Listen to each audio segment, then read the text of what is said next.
अब हम देखेंगे प्रताप सिंह बारठ के बारे में। नेक्स्ट क्रांतिकारी है।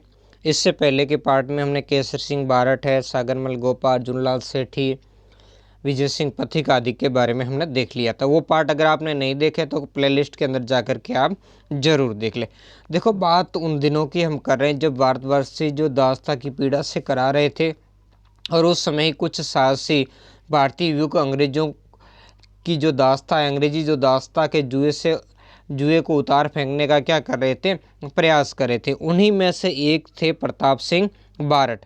तो प्रताप सिंह बारठ अपने पिता केसरी सिंह बारठ के पद चिन्हों पर, यानी इनके पिताजी और विशेषकर इनके दादाजी भी बड़े देशभक्त थे, और इनके पिताजी भी क्रांतिकारी गतिविधियों के अंदर शामिल रहे, और देश के लिए आजीवन कारावास की सजा उन्होंने काटी थी। तो उन्हीं के पद चिन्हों पर चलते हुए प्रताप सिंह बारठ ही क्या बन गए, एक अच्छे क्रांतिकारी बन गए, जिन्होंने उस समय के क्रांतिकारी रास बिहारी बोस का भी विश्वास हासिल कर लिया और उनके दाहिने हाथ बन गए थे। और उनके फिर चलते हुए वो क्या हो गए, देश के लिए शहीद हो गए, यानी अपना जीवन कुर्बान कर दिया, लेकिन कभी भी अपने लक्ष्य से ये नहीं हटे थे। ऐसे ही वीर क्रांतिकारी प्रताप सिंह बारठ के बारे में हम आज पढ़ेंगे। प्रारंभिक शिक्षा अर्जुनलाल सेठी से ग्रहण करने के बाद देखो होता क्या है, इनको पहले शिक्षा के लिए अजमेर भेजा जाता है, जो डीएवी कॉलेज के अंदर, वहाँ पर भेजा जाता है, लेकिन वहाँ पर उनका मनन नहीं जमता। और पीछे जो केसरी सिंह बारठ हैं, उनका भी मन इस कारण नहीं था, क्योंकि केसरी सिंह बारठ जो अंग्रेजी स्कूलें हैं उन्हें गुलामी का एक नया सांचा मानते थे। यानी वो क्या करते थे, भारतीयों के अंदर कभी भी जो आज़ादी की बात को नहीं बढ़ता, यानी भारत के युवकों को सिर्फ गुलामी में ही प्रसन्न रहने का पाठ ये स्कूलें पढ़ाती है। इनके इन मंतव्य को समझते हुए प्रताप सिंह जो बारठ है, वहाँ से अपनी मैट्रिक की जो परीक्षा देना भी उचित नहीं समझते हुए छोड़ दिया, और फिर जो क्रांतिकारी अर्जुनलाल सेठी है उनके पास में शिक्षा ग्रहण करने के लिए कहाँ चले गए, जयपुर में। जयपुर के अंदर अर्जुनलाल सेठी ने जैन वर्धमान विद्यालय की स्थापना की, तो उसमें इन्होंने अपनी प्रारंभिक शिक्षा ग्रहण की। अब जब अर्जुनलाल सेठी जी ने अपना ये विश्वविद्यालय, अपना जो जैन वर्धमान विद्यालय जयपुर से कहाँ ले गए, इंदौर ले गए, तब प्रताप सिंह फिर कहाँ पर चले गए, व्यवहारिक शिक्षा के लिए दिल्ली चले गए मास्टर अमीर चंद के बाद। और यहीं से इनकी जो क्रांतिकारी गतिविधियों में क्या आया है, बड़ा ही बदलाव आता है। वे राजपूताने की सैनिक छावनियों में क्या करते, भारतीय सैनिकों को भविष्य में सशस्त्र क्रांति हेतु क्या करना तैयार कर लिया। जब अमीर चंद के पास गए थे, इनकी उम्र सिर्फ 20 वर्ष थी, और इतनी कम उम्र में वो क्रांतिकारियों के सर्वमान्य नेता बन गए। और रास बिहारी बोस और मास्टर अमीर चंद ने इन्हें क्रांति के लिए जन जागृति करने के लिए लोगों को तैयार करने का काम सौंपा था। तो इसके लिए ये घूम घूम कर आज़ादी की लड़ाई के लिए राजपूताने के सैनिक और जो युवक हैं उनको तैयार करने लगे थे, और इसके लिए इन्होंने काफ़ी सारा जो क्रांतिकारी संगठन भी खड़ा कर दिया था। लेकिन देखो, अब बात होती है उस समय की, जिस समय सारे भारत के जो बड़े बड़े राजा, सामंत, जमींदार अंग्रेजों के सामने सिर झुकाए हुए थे। यानी इस समय जो भारत की राजधानी कलकत्ता से बदलकर दिल्ली रखी गई थी, उस समय वायसराय लॉर्ड हॉर्डिंग दिल्ली के अंदर प्रवेश कर रहा था। और वो वायसराय यानी ब्रिटिश सरकार ये दिखाना चाहती थी कि भारतीयों के जो हृदय उन पर हमेशा के लिए वो अमिट साब छोड़ना चाहती थी। इसके लिए वो वायसराय के दिल्ली प्रवेश को उसने धूमधाम और शान और शौकत का आयोजन उसने बना दिया था। तो इसके लिए क्या करना चाहते, ब्रिटिश सत्ता के अधीन, यानी भारतीयों के मन में क्या डालना चाहते थे कि उनकी भलाई इसी में है कि वो ब्रिटिश सत्ता के अधीन रहे, और ब्रिटिश सम्राट के जो प्रतिनिधि है वायसराय, उसको अपना प्रभु यानी भगवान और सर्वोच्च मानने में ही क्या है, उनका भला है और भारत का भला है। और इसके लिए भारत के जो देशी राज्यों के सभी नरेशों, सामंतों, ब्रिटिश प्रांतों के जमींदारों, तालुकदारों, व्यापारियों, उद्योगपतियों, धर्माचार्यों, सैनिक अधिकारी और भी जितने भी महत्वपूर्ण व्यक्ति, उन सबको आकर्षित जो यहाँ पर आमंत्रित किया गया था। और ये सारे के सारे जो लॉर्ड हॉर्डिंग है, इसके पीछे चला हुआ करते थे।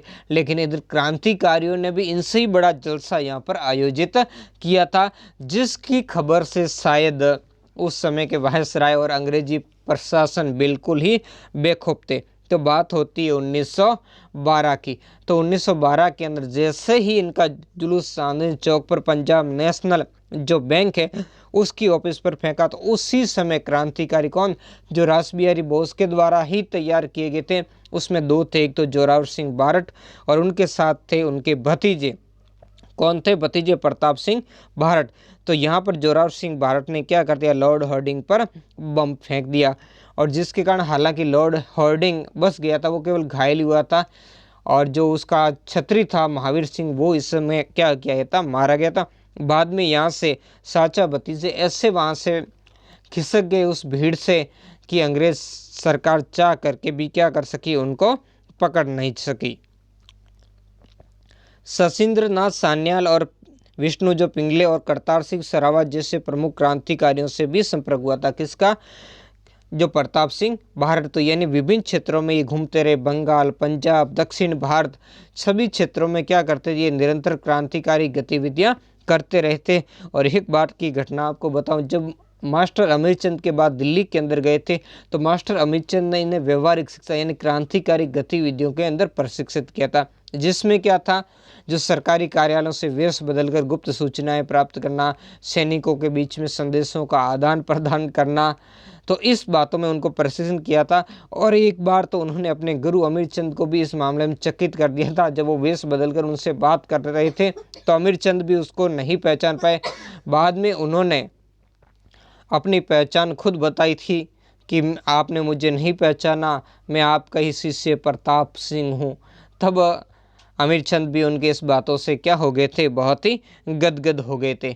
तो इस तरीके से इन्होंने सभी क्षेत्र के जो क्रांतिकारी उन क्रांतिकारियों से मिल करके क्या किया था, भारत के अंदर जो क्रांति है उस क्रांति को संगठित करने का काम किया था। तो इसके लिए ये रास बिहारी बोस के बाद में जो नवदीप नाम बंगाल वहाँ भी गए थे, उनके आदेश लेकर आए थे वापस राजस्थान, फिर पंजाब गए, सभी क्षेत्रों में, फिर दक्षिण भारत में यानी हैदराबाद गए, और हैदराबाद से क्या हुए, वापस बीकानेर की ओर जा रहे थे। तभी उसे एक इनका जो मित्र था स्टेशन मास्टर, उनके धोखे के कारण ये क्या कर ले गए, पकड़ लिए गए। उन्होंने भारत सरकार के जो गृह सदस्य थे रेगिनोल्ड कैड्रोप की हत्या की भी योजना बनाई, हालांकि इसमें विफल रहे, इसमें ये बच गया, वो इसकी हत्या नहीं कर पाए थे। अब बात होती है 1914-15 में, जब बनारस षड्यंत्र का आरोप लगा। ये पूर्व में हम पढ़ चुके इसलिए यहाँ डिस्कस इतना नहीं करेंगे। इस षड्यंत्र के अंदर आरोप तय किए जाने पर उन्हें क्या कर दिया, बरेली जेल में, यानी काफ़ी पहले से इन पर एक तो दिल्ली षड्यंत्र केस और दूसरा बनारस षड्यंत्र केस, इन दोनों ही षड्यंत्र केस में प्रताप सिंह बारड की काफ़ी समय से अंग्रेज सरकार को क्या थी, तलाश थी। हालांकि दिल्ली षड्यंत्र केस के समय कुछ समय के लिए प्रताप सिंह बारड और जोरावर सिंह बारड दोनों को अंग्रेज सरकार ने गिरफ्तार भी किया था, लेकिन आरोप सिद्ध नहीं होने के कारण, कोई सबूत नहीं मिलने के कारण छोड़ना पड़ा था। लेकिन बाद में सरकार ने क्या कर दिया, इनके पास दोबारा और भी गिरफ्तारी वारंट जारी कर दिया। तो बात उस समय की थी जब ये हैदराबाद से बीकानेर लौट रहे थे, और उसी समय हैदराबाद से जब वो बीकानेर आ रहे थे, तब जोधपुर के पास एक स्टेशन पड़ता है जिसका नाम है आसानाडा। आसानाडा पर उसका स्टेशन मास्टर एक इनका मित्र होता है। तो इन्होंने कहा कि उनसे मिलकर चलें, कोई खुफिया जानकारी हो तो इनसे क्या कर लें, प्राप्त कर ले, और थोड़ा उनके पास जो यात्रा की थकान है उसका रेस्ट कर ले। लेकिन इन्हें क्या पता था कि जिनके पास जा रहे हैं, जो इनका मित्र है, वही इनका क्या निकलेगा, आज भयंकर बड़ा शत्रु निकलेगा, बड़ा विश्वासघाती निकलेगा। यानी अंग्रेजों ने उन्हें क्या कर दिया, लालच दे करके उसको तोड़ दिया था। तो उसने धोखे से क्या कर दिया, यहाँ पर जो प्रताप सिंह बारड उनको पुलिस के हाथों गिरफ्तार करवा दिया। तो यहाँ से फिर इनको गिरफ्तार करके कहाँ डाल दिया गया, बरेली, जो उत्तर प्रदेश के अंदर है, बरेली जेल के अंदर डाल दिया गया। अब कई प्रलोभनों के बावजूद उन्होंने पुलिस के सामने कोई भेद नहीं खोला। तो बरेली जेल में जब इनको पहुंचाया, तब ब्रिटिश सरकार का जो बहुत ही बड़े गुप्तचर अधिकारी होते थे चार्ल्स क्लीवलैंड, उनको यहाँ बुलाया गया, और उनके माध्यम से उन्होंने क्या किया, प्रताप सिंह बारड को क्या किया, उनसे क्रांतिकारियों के बारे में राज उलगने के लिए तरीके के इनको लोभ दिए, है ना, जिसमें उनको कहा कि तुम्हें बहुत बड़ा पद मिलेगा, लाखों रुपए का तुम्हें इनाम देंगे, तुम्हारे पिता को जो आजीवन कारावास की सज़ा भुगत रहे हैं वो छोड़ दिया जाएगा, तुम्हारे चाचा को जो प्राणदंड यानी जो फांसी की सज़ा हुई है वो भी वापस ले ली जाएगी। वायसराय से आप सभी को क्या करवा दिया जाएगा, माफ़ करवा दिया जाएगा। आपके पिताजी और चाचा जी की जो संपत्ति जब्त की है वो सारी क्या कर दी जाएगी, आपको वापस दे दी जाएगी। लेकिन यहाँ पर प्रताप सिंह बिल्कुल भी टच से मच नहीं हुए, है ना। यानी उन्होंने किसी भी प्रकार का राज इनको क्लीवलैंड को नहीं बताया। तब क्लीवलैंड ने क्या किया, इनकी भावनाओं से विचार किया कि 22 साल का बच्चा है ना, तो ये कोई भेद खोल देगा, तो इनको क्या करें, इनकी अब भावनाओं से कहें। तब उन्होंने कहा कि तुम्हारी माँ तुम्हारे लिए निरंतर रोती रहती, बहुत दुखी है। अगर तुमने सरकार की सहायता की तो तुम्हें घर भेज दिया जाएगा, और अगर तुमने सरकार की सहायता नहीं की तो तुम्हें दंड मिलेगा, यानी तुम्हें क्या होगी, फांसी होगी। और इस कारण इस दुख में तुम्हारी माँ भी क्या करेगी, अपने प्राण त्याग देगी, यानी उसकी मृत्यु हो जाएगी। तब वीर बालक था, वीर और साहसी बालक प्रताप सिंह का ने वो जवाब दिया जिसकी कल्पना उस समय शासक क्लीवलैंड ने भी नहीं की थी। और वो भी एक तरीके से भौशंका रह गया था, और उसे भी कहना पड़ा कि अगर ऐसे ही 1000 व्यक्ति भारत के अंदर हो जाए तो भारत संपूर्ण विश्व पर क्या कर सकता है, राज्य कर सकता है। वो क्या कहा था उसका फिर थोड़ा सा आप उसको सुन भी लीजिए उनके कथनों में ही। तो प्रताप सिंह बारट ने कहा था, तुम कहते हो मेरी माँ मेरे लिए दिन रात रोती है और बहुत दुखी है, तो मेरी माँ रोती है तो उसे रोने दो, लेकिन मैं हजारों अपनी माँ को हंसाने के लिए मैं हजारों माताओं के रुलाने का कारण नहीं बन सकता। और अगर मेरी मृत्यु भी होगी, मेरे क्रांतिकारी माताओं के रुलाने के कारण अगर मेरी मृत्यु भी होगी, तो मेरी माँ पर ये क्या होगा, बड़ा ही घोर अपमान होगा। तो इस बात को सुन करके जब क्लीवलैंड किसी भी प्रकार का भेद इनसे नहीं प्राप्त करा, तब इन पर अमानुषिक अत्याचार किए। विद्युत के झटके पर झटके इतने दिए गए कि इसका शरीर कंकाल हो गया। और आप सभी जानते हो कितने भी जितनी भी तरीके से भीषण यातनाएं अंग्रेज दे सकते थे वो उन्होंने दी। इतनी सारी दारुण यातनाओं के बावजूद भी ये बालक वीर बालक था जो टच से मच नहीं हुआ, यानी अंग्रेजी सरकार को कोई भेद नहीं बताया। और आखिर निर्दयी क्रूर सरकार ने उसे तड़पा तड़पा कर सता कर दारुण यातनाएं देकर 24 मई 1918 को जेल में ही इसको क्या किया, मार डाला। इनकी मृत्यु की सूचना भी उनके परिवार को नहीं दी गई। कई वर्षों बाद इनके परिवार को मिली।